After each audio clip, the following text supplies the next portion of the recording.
During August 2025, the Ukrainian Defense Forces carried out more than 10 successful strikes on Russian oil refineries. There are still 2 to 3 main enterprises to be attacked. This is what Defense Express analysts write. Analysts recall that on August the 28th, Ukrainian drone operators successfully attacked 2 oil refineries in the Russian Federation. As a result of the strikes on the refineries, oil refining in the Russian Federation fell by 4.7% overnight. The successful attacks were carried out by fighters of the 14th SBS Regiment, hitting the Kuibyshev Oil Refinery in Samara as well as the Afip Oil Refinery in Krasnodar Krai. Available footage from the scene shows an extremely large-scale fire that engulfed the oil refinery in Samara as a result of the strikes carried out by Lyuty drones. The successful attacks on these 2 oil refineries mean that Ukraine is successfully completing the methodical knocking out of all major Russian oil refineries at a distance of about 1,000 kilometers. The analysts noted, during August, Ukrainian drones carried out raids on Russian territory.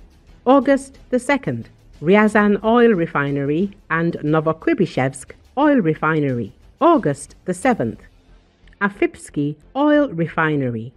August the 10th, Saratov Oil Refinery. August the 13th, Volgograd Oil Refinery. Lukoil, Volgograd Neft Tepere-Rabotka. August the 15th, Syzran Oil Refinery. August the 19th, Volgograd Oil Refinery. Lukoil, Volgograd Neft Tepere-Rabotka. August the 24th, Syzran Oil Refinery and Novoshakhtinsk Oil Refinery. August the 25th, Ilsky Oil Refinery. August the 28th, Kuibyshev Oil Refinery in Samara and Afip Oil Refinery. Defense Express named the oil refineries that SBS can reach. In particular, analysts noted that next to Alabuga, where the Russians assemble the Shaheds and where Ukrainian drones are taken, there is an oil refinery in Nizhnekamsk, which is near Naberezhne Chelny. The drones were last there on February the 11th, 2025.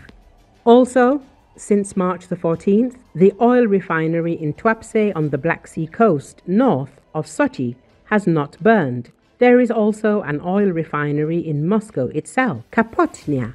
Plants near Orel and Kaluga, as well as in Krasnodar itself. In general, the situation with strikes on Russian oil refineries during this month is quite illustrative.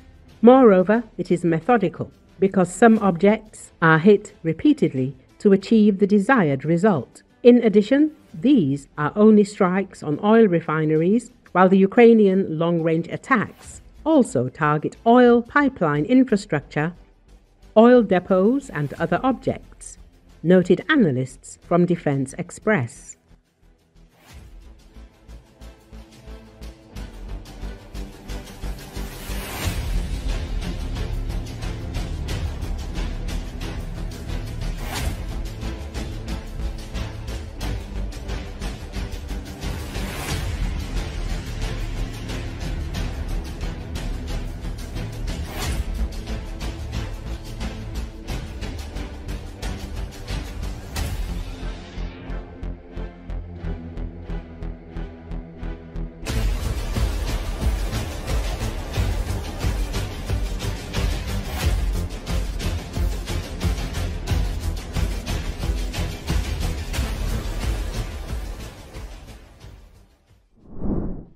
After almost 4 years of full-scale war, Russia has found itself in a situation that its own propaganda calls a trap.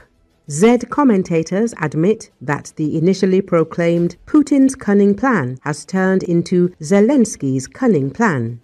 Russian Z patriot Maxim Kalashnikov spoke quite frankly about the deplorable situation of the Russian Federation. He stated that Ukraine will not give up the remnants of its Donetsk region to Russia. And this is a network of fortified cities. the capture of which the Russian army will spend many years and a huge number of lives of its soldiers. Look, at the moment of negotiations, the main efforts are concentrated on winning back these 36% of the rest of the Donetsk region, and there are 12 more fortified cities. Slavyansk, Kramatorsk, summer is ending. It is clear that there will be no major offensive of the Russian armed forces. Near Pokrovsk, they cannot close this encirclement, take the Ukrainian armed forces into a cauldron. Instead of closing this cauldron, they rushed north from Pokrovsk. What did they achieve? The Ukrainian armed forces did not lose control there. There was no collapse of the front there. They stopped this breakthrough. It is clear that any of these resistance nodes in the Donbass will have to be taken for a long time and painfully. The battles for Pokrovsk lasted for more than a year and are still going on. There is still butting for Volchansk and there are terrible losses there. Kalashnikov complained. He came to the conclusion that with this war, Russia had fallen into a trap. The situation is developing in a very unpleasant way for us. This is Zelensky's cunning plan. Now we see the clearly outlined plan of this KVN player. He is a smart man. He has a clearly outlined plan to get money from Europe, to buy weapons from America, and to prolong the hostilities. And while Russia is fighting, a fierce economic crisis will rage in its rear. Production will begin to decline. Enterprises will close. Cities and regions will be ruined. Masses of unemployment. A crisis of non-payments. Non-payment of taxes to the treasury. Russia will lose the ability to fight and will ask for peace itself. There is nowhere to go. And Zelensky will be the winner. And it does not matter that it is not on the battlefield. He admitted. Even supporters of the war in Russia essentially confirm that a protracted standoff plays into Ukraine's hands. Zelensky's plan is not only to hold the front, but also to exhaust Russia from within, forcing the Kremlin to capitulate under the weight of internal crisis.